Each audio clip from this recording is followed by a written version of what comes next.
Hello students, मैं बजरंग सिंह राजपूत आप सबका आपके अपने YouTube channel BSR maths group पर स्वागत करता हूं। तो प्यारे बच्चों, इस क्लास में हम पढ़ते हैं कक्षा 10 का नया सिलेबस 2021-22 के लिए जो लागू हुआ है NCERT सिलेबस, उसको पढ़ रहे हैं। और उस कड़ी में हम पढ़ रहे हैं आपके एक्सरसाइज 1.2 पहली एक्सरसाइज यानी वास्तविक संख्याएं, उसमें भी हम 1.2 पढ़ रहे हैं। 1.2 के हम 2 सवाल कर चुके हैं, तीसरे सवाल से आज स्टार्ट करेंगे। बाकी के जो सवाल हैं 1.1 है, 1.2 के जो सवाल है वो आपको पीछे की क्लासों में हमने कर लिए थे। अगर अभी तक आपने वो वीडियोज़ नहीं देखे हैं तो ऊपर आई बटन में और नीचे डिस्क्रिप्शन में उनके लिंक मिल जाएंगे, वहाँ पर जाके आप विजिट कर सकते हैं। उनमें सब बेसिक्स बताए गए हैं, सब बातें अच्छे से क्लियर की गई है। यानी अगर वो वीडियोज़ आप अच्छे से देख लोगे तो शानदार तरीके से आपकी पहली चैप्टर जो है वो कवर होती चली जाएगी। 1.2 के हमने 2 सवाल कर लिए थे कल की क्लास में, आज से हम स्टार्ट कर रहे हैं इसका तीसरा सवाल।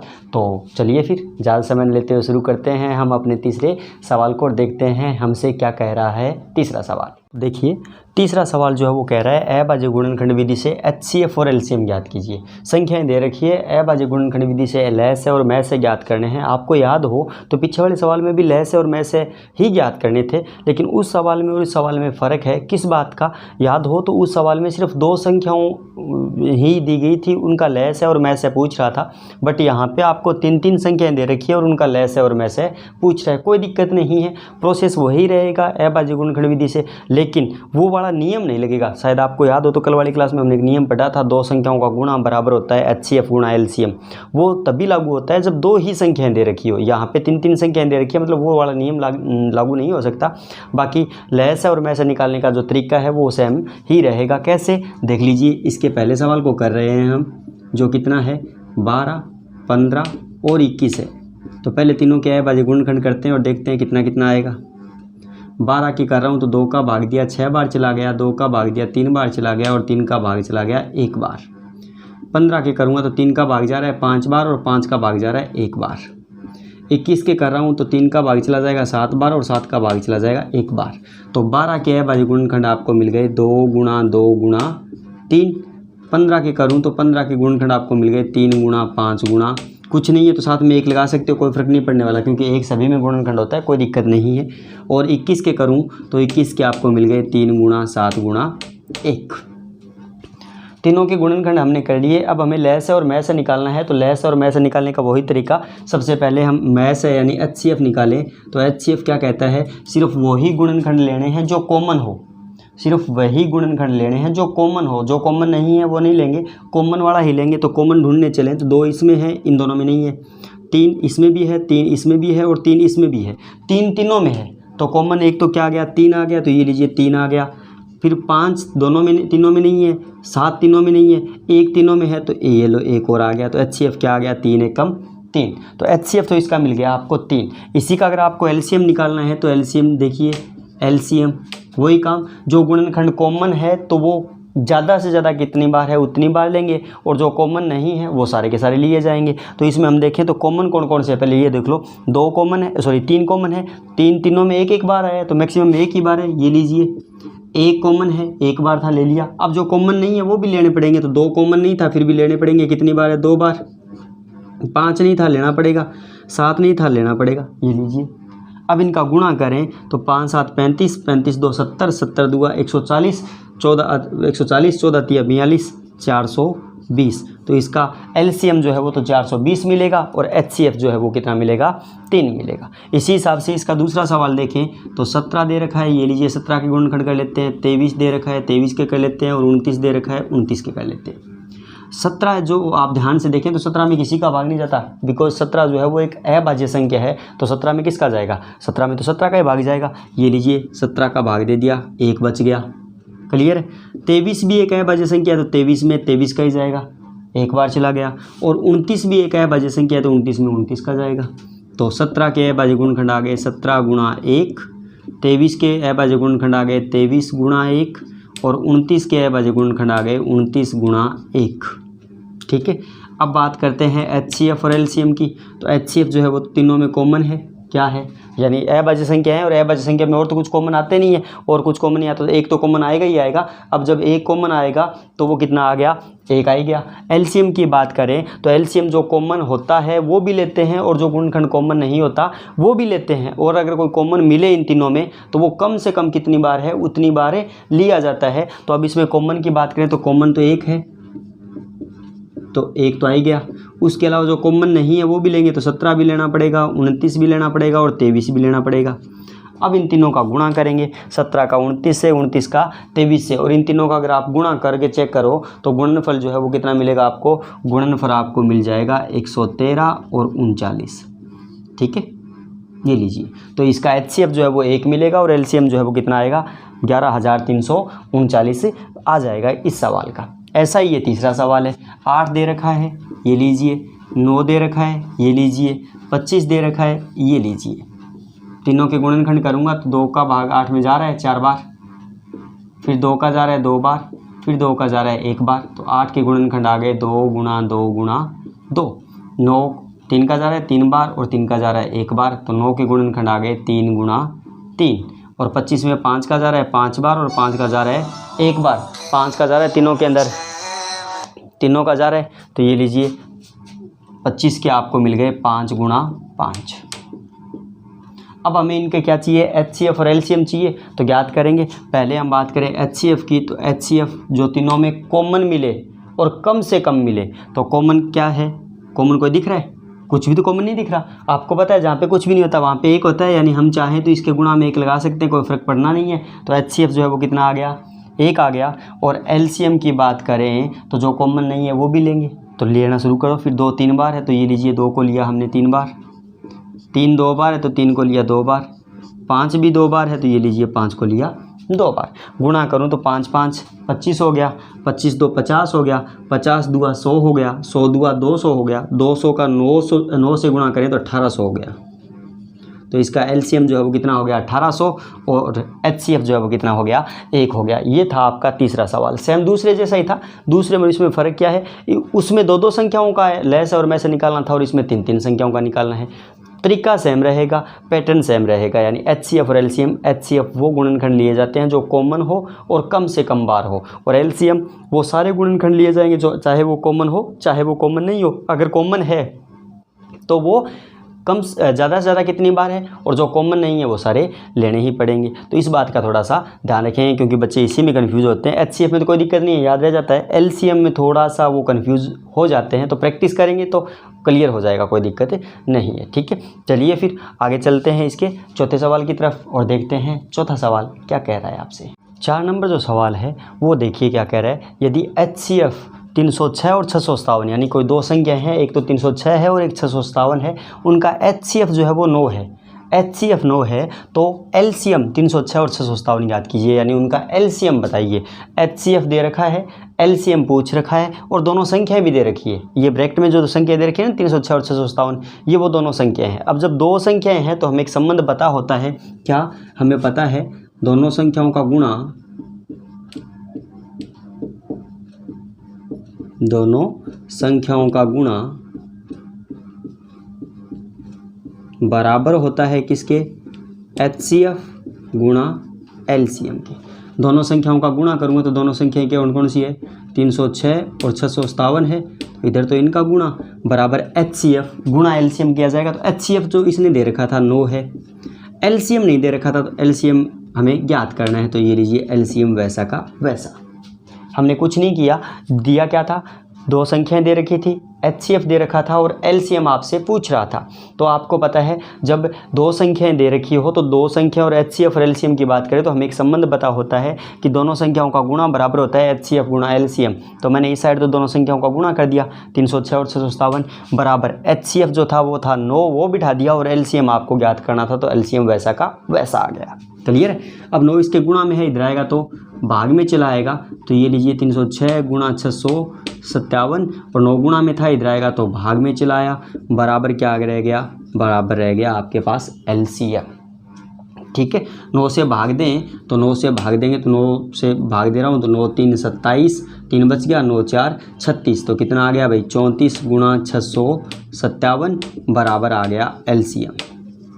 अब 657 का हम 34 से गुणा कर लेंगे तो आपको क्या मिल जाएगा, एलसीएम मिल जाएगा। 7 4 28, 2 20 2 22, 2 24 2 26, 21 2 15 2 17, 1 18 और 1 19, 8 का 8 3 8 7 13, 10 12 1 और 1 2, 22 338। तो ये आपके पास आपको क्या मिल गया, एलसीएम मिल गया। तो उन दोनों संख्याओं का एलसीएम जो है वो 22,338 होगा। ये सवाल था आपका चौथा सवाल। छोटा सा है, सिंपल सा है, पैटर्न तरीका वही है जो हमने दूसरे सवाल में लगाया था। दो संख्याएं अगर दे रखी हो तो उसके एचसीएफ और एलसीएम में एक संबंध होता है कि दोनों संख्याओं का गुणा बराबर होता है एचसीएफ गुणा एलसीएम। यही सवाल था, इसी पे सवाल था। जब हमने मान बिठाए तो 3 मान हमें दिए गए थे, एक मान हमसे पूछ रहा था, और ये बात मैंने आपको बोली भी थी जब हमने दूसरा सवाल किया था कि 4 चीज़ें होती है, पहली संख्या, दूसरी संख्या, एचसीएफ और एलसीएम। इन 4 में से कोई भी 3 मान देकर के एक मान आपसे पूछ सकता है, और कैसे पूछ सकता है वो सवाल आपके सामने है। क्लियर है? चलिए आगे बात करते हैं हम इसके 5वें सवाल की। क्या कह रहे हैं 5वां जो सवाल है वो देखिए क्या कह रहा है। जांच कीजिए कि किसी प्राकृत संख्या नेचुरल नंबर n के लिए संख्या 6 की घात n 0 पर समाप्त हो सकती है। कहने का मतलब अगर 6 के ऊपर कोई घात है, कितनी है हमें नहीं पता, 1 2 3 5 7 10 15 कितनी भी हो सकती है, क्योंकि n जो है वो प्राकृत संख्या है। तो 6 की घात n जो है वो संख्या 0 पर समाप्त होगी, यानी उस संख्या को अगर हम हल करें तो उसमें इकाई का अंक जो है वो 0 आएगा। अब वो n की घात n का मान कितना है हमें नहीं पता, पहली बात तो ये। और दूसरी बात ये कह रहा है कि वो ख़त्म होगी तो कहाँ पे होगी, इकाई का अंक 0 आना चाहिए। ये जांच करनी है कि 0 आ सकता है या नहीं आ सकता। ठीक है, 6 की घात n दे रखा है। अब 6 की घात n है तो अगर मैं इसको 6 को तोड़ना चाहूँ तो इसे 2 गुणा 3 की पूरे की घात n लिख सकता हूँ, बिकॉज 2 तिया तो 6 तो होते हैं, और होल घात n थी तो हमने भी पूरे पे घात n लगा दी। ठीक है, अब 6 की घात n यानी 2 × 3 की घात n आ गई। अब आपको पता है कि इस संख्या में इकाई का अंक 0 कब आ सकता है। अगर मैं ये पूछूं क्या 6 में 5 का भाग जा रहा है, या फिर 6 के जो गुणनखंड है क्या उसमें 5 है, क्योंकि भाई 5 का भाग जब जाएगा तभी कोई संभावना हो सकती है, क्योंकि 5 का भाग कब जाता है, जब इकाई का अंक 0 या 5 हो तो तभी तो भाग जाएगा, अदरवाइज तो भाग ही नहीं जाता। या तो इकाई का अंक 5 हो या इकाई का अंक 0 हो। लेकिन इसके गुणनखंड जो आए उनमें क्या है, 2 और 3 आए हैं, 5 नहीं है। अब जब इकाई 5 नहीं है तो इकाई का अंक न तो 0 आ सकता और न ही 5 आ सकता। अब इसने तो सिर्फ 0 का पूछा तो 0 आ ही नहीं सकता, बिकॉज इसमें अगर अकेला 2 होता तो हम कुछ सोच सकते कि हो सकता है जी कोई अंक आपको 0 मिल जाए, है ना। अगर 3 है तो हो ही नहीं सकता। अगर इनमें 5 और होता तो हम कुछ कह सकते थे। तो इसमें हम क्या बोलेंगे, 6 की घात n के गुणनखंडों में 5 गुणनखंड नहीं है या 5 नहीं है, 5 नहीं है। क्योंकि अगर भाई 5 होता तो मतलब वो 5 से भाग जाता है उस संख्या में, और 5 से भाग कब जाता है, जब इकाई का अंक 0 या 5 हो। तो या अगर 0 होता तो भी हम कुछ सोचते, या 5 होता तो भी हम सोचते, तब हम कुछ सब कह सकते थे कि हाँ संभावना हो सकती है कि 6 की घात n जो है वो या तो 0 पर ख़त्म होगी या 5 पे ख़त्म होगी। लेकिन अब तो संभावना ही ख़त्म हो गई, तो हम क्या बोलेंगे, 6 की घात 5 के गुणनखंडों में 5 नहीं है, इसलिए 6 की घात n संख्या 0 पर समाप्त नहीं हो सकती। मतलब ऐसी स्थिति संभव नहीं है। 6 की घात n के लिए जो 6 की घात n की जो संख्या है वो 0 पर ख़त्म नहीं हो सकती। सिंपल सा सवाल था, एक बार फिर से देख लीजिए। 6 की घात n दे रखा था तो 6 की हमने अबाजी गुणनखंड किया तो 2 गुणा 3 हुआ, और 2 गुणा 3 की पूरे की घात n आ गई। अब 2 गुणा 3 में 5 नहीं है, क्योंकि अगर 5 होता तो हम ये बोलते कि इसमें 5 किसी संख्या में 5 का भाग कब जाएगा, जब उसके गुणनखंडों में 5 आएगा तभी तो जाएगा। और गुणनखंडों में 5 आएगा मतलब उसमें इकाई का अंक या तो 0 मिलेगा या 5 मिलेगा, तभी जाएगा गुणनखंड। तो इसमें हमने गुणनखंड करके देखे तो 6 के तो 2 गुणा 3 होते, तो इसमें 5 नहीं था। अब 5 नहीं था मतलब इसमें इकाई का अंक न तो 0 हो सकता और न ही 5 हो सकता। अगर 5 का भी पूछे ना, क्या दी गई संख्या में इकाई का अंक जो 6 की घात n जो है वो 5 पर समाप्त हो सकती है क्या, 5 पर भी नहीं हो सकती, 5 पर भी नहीं हो सकती और 0 पर भी नहीं हो सकती। क्लियर है? चलिए आगे छठे सवाल को देखते हैं। जो सवाल है वो देखिए क्या कह रहा है, व्याख्या कीजिए 7 × 11 × 13 प्लस 13 और 7 × 6 × 5 × 4 × 3 × 2 × 1 प्लस 5 भाज्य संख्याएं क्यों है। मतलब ये दो संख्याएं दे रखी है, एक तो ये वाली और एक ये वाली, दोनों संख्याएं आपसे पूछ रहे हैं भाज्य संख्याएं हैं क्या। अब इन संख्याओं को ध्यान से देखें तो 7 11 13 तीनों जो संख्याएं दे रखी है तीनों की तीनों अभाज्य संख्याएं हैं, लेकिन हमसे पूछ रहा है बताइए क्या ये भाज्य संख्या है। इसी हिसाब से इसमें जो संख्याएं दे रखी है 7 है, 3 है, 2 है, 1 है और 5 है, ये भाज्य संख्या अभाज्य संख्या दे रखी है। और अभाज्य संख्या देने के बाद भी आपसे पूछ रहा है क्या ये भाज्य संख्याएं है, जांच कीजिए। अब देखिए भाज्य संख्याएं कौन सी होती है, वे संख्याएं या वो संख्याओं का गुणा जिसमें कोई संख्या का भाग चला जाए, कोई और संख्या का भाग चला जाए जो उनमें नहीं है, तो वो संख्याएं भाज्य संख्याएं होती है। मतलब भाज्य संख्याओं में अगर किसी और का भाग जा रहा है, दी गई संख्याओं में अगर उन संख्याओं के अलावा किसी और का भाग जा रहा है, मतलब वो भाज्य संख्या है। आपको सिर्फ इतना सा चेक करना है कि क्या इनमें किसी और का भाग जा रहा है। अब पहली नज़र से देखने पर तो इनमें किसी का भाग नहीं जा रहा, लेकिन अगर हम इनको थोड़ा सॉल्व करके देखें तो हमें दिख जाएगा कि किसी का भाग जाएगा या नहीं जाएगा। तो 7 × 11 × 13 + 13। अब इनमें ध्यान से देखें तो इसमें दो पद बन गए, एक तो ये 13 वाला बन गया और एक ये पूरा का पूरा बन गया। पद बनते हैं प्लस माइनस के निशान से, तो एक तो ये बन गया और एक ये बन गया, दो पद बन गए। अब इन दोनों पदों से अगर हम कॉमन लेने की बात करें तो आप बोलोगे जी 13 कॉमन आ रहा है, दोनों से ले लिया। यहाँ पे क्या बच गया, यहाँ पे तो है 7 × 11 × 1 रह गया और प्लस यहाँ से भी 13 कॉमन चला गया, तो यहाँ पे भी कितना रह गया, 1 रह गया। इसको अगर हम सरल करें तो 13 ब्रैकेट 11 का 7 से गुणा किया 77 और प्लस में है 1, तो कितना हो गया अभी 13 × 77 और ये कितना हो गया 78 हो गया। अब इस संख्या के इस गुणा को देखो ध्यान से, भाई 13 तो अभाज्य संख्या है, लेकिन 78 जो है उसमें 2 का तो भाग जा रहा है, 2 का भी जा रहा है, 3 का भी जा रहा है, मतलब ये अभाज्य संख्या नहीं है। मतलब ये तो अभाज्य है लेकिन ये अभाज्य नहीं है, ये भाज्य है। और आपको पता होना चाहिए, अगर नहीं पता तो याद रखिए, अभाज्य संख्या का अगर हम गुणा करें भाज्य संख्या से, अभाज्य का अगर भाज्य से गुणा करें तो उत्तर जो है वो क्या आएगा, हमेशा ही भाज्य आता है। अभाज्य का अगर भाज्य से गुणा करें तो उत्तर जो है वो हमेशा ही क्या आता है, भाज्य आता है। तो ये अभाज्य और ये भाज्य दोनों का गुणा करूँगा तो उत्तर क्या आएगा, भाज्य संख्या आएगा। मतलब ये संख्या भाज्य है। अब जब ये भाज्य है तो ये भी क्या बनेगी, भाज्य आएगी। तो हम बोल देंगे क्या, अतः 7 × 11 × 13 + 13 भाज्य संख्या है।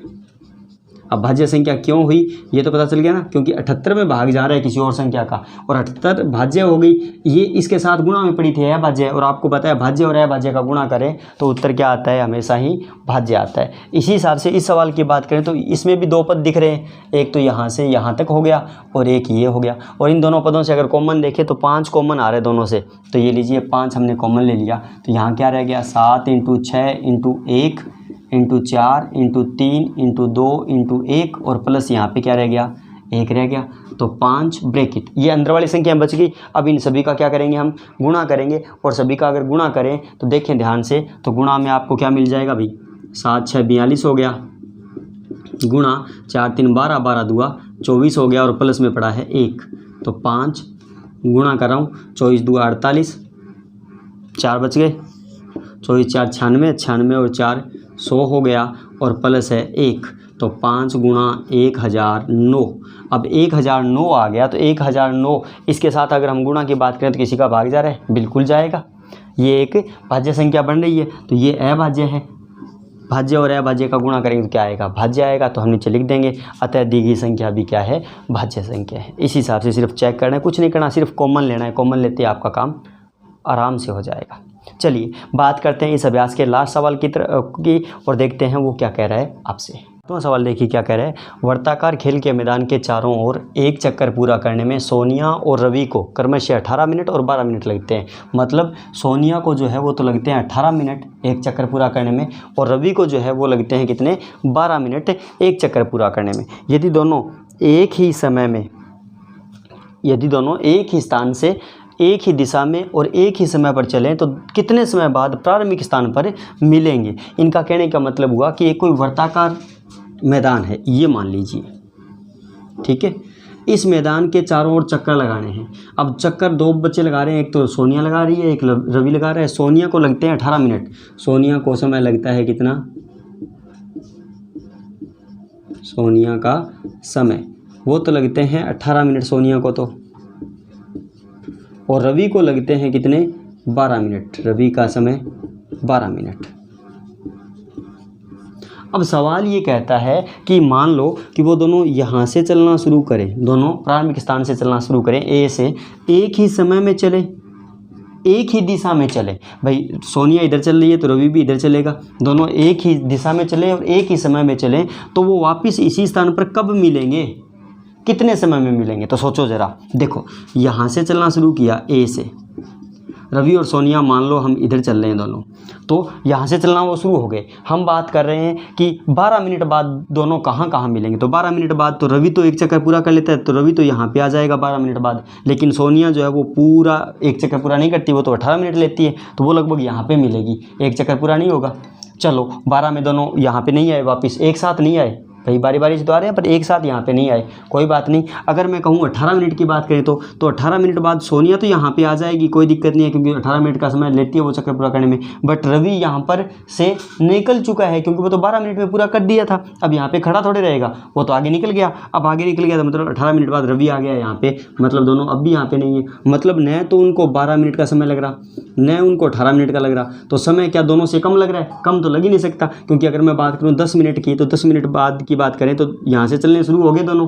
10 मिनट बाद की बात करें, 10 मिनट बाद अगर रवि यहाँ पे है तो सोनिया यहाँ पे मिलेगी, क्योंकि भाई रवि को 12 मिनट लगते हैं, 10 ये पर यहाँ पे है, 2 मिनट में यहाँ पे आएगा, और सोनिया यहाँ पे है तो वो 8 मिनट में यहाँ पे आएगी। मतलब न तो उनको 12 मिनट लग रहे हैं यहाँ पे आने में, न 18 मिनट लग रहे हैं एक साथ आने में, और न ही उनसे कम समय लग रहा था, मतलब समय उनको ज़्यादा लगेगा। अब ज़्यादा लगेगा मतलब उत्तर बड़ा आएगा, और उत्तर बड़ा आएगा तो मतलब वो मान जो दी गई संख्याओं से बड़ा आता है, क्या होता है? LCM होता है। छोटा होता तो HCF होता, बड़ा आ रहा है मतलब LCM होगा। तो हम क्या निकालेंगे, हम लिखेंगे दोनों प्रारंभिक स्थान पर मिलेंगे, प्रारंभिक स्थान पर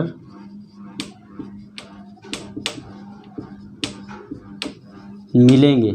कब मिलेंगे भाई? उसके लिए मैंने बोल दिया 18 व 12 का LCM, दोनों का जो LCM आएगा वो समय लगेगा। अब दोनों का LCM निकाल लो, फिर कितना आएगा। दोनों का LCM निकालें तो कितना होगा भाई? 18 का LCM देखें, बाजी गुणनखंड करूँ, 2 का भाग जा रहा है 9 बार, 2 का 3 बार, सॉरी 3 का 3 बार, और 3 का 1 बार, और 12 के करूँ तो 2 का भाग जा रहा है 6 बार, 2 का भाग जा रहा है 3 बार, और 3 का भाग जा रहा है 1 बार। क्लियर है? तो LCM निकालेंगे तो कितना आएगा भाई? 2 दोनों में है, ज़्यादा से ज़्यादा लिया जाएगा तो 2 बार है तो ये लीजिए 2 बार लिया। 3 दोनों में है, ज़्यादा से ज़्यादा 2 बार है तो 2 बार लेंगे, ये लीजिए 2 2 4, 4 3 12, 12 तिया 36 मिनट। तो उन दोनों को आने में कितना समय लग जाएगा? एक स्थान पर 36 मिनट लग जाएंगे। अब 36 मिनट लग जाएंगे तो कैसे भाई? सोनिया 1 मिनट में एक चक्कर 18 मिनट में पूरा करती है, तो 36 मिनट में 2 चक्कर पूरा कर देगी। सोनिया तो 2 चक्कर लगा के यहाँ पे आ जाएगी, और रवि 1 चक्कर 12 मिनट में पूरा करता है, तो 36 मिनट में वो 3 चक्कर लगा देगा। मतलब रवि जो है वो 3 चक्कर लगा देगा और सोनिया जो है वो 2 चक्कर लगा देगी, लेकिन दोनों आ कहाँ जाएंगे? प्रारंभिक स्थान पर आ जाएंगे। ये था आपका 7वां सवाल। इसके साथ ही आपकी एक्सरसाइज जो है 1.2 वो पूरी होती है, ख़त्म होती है।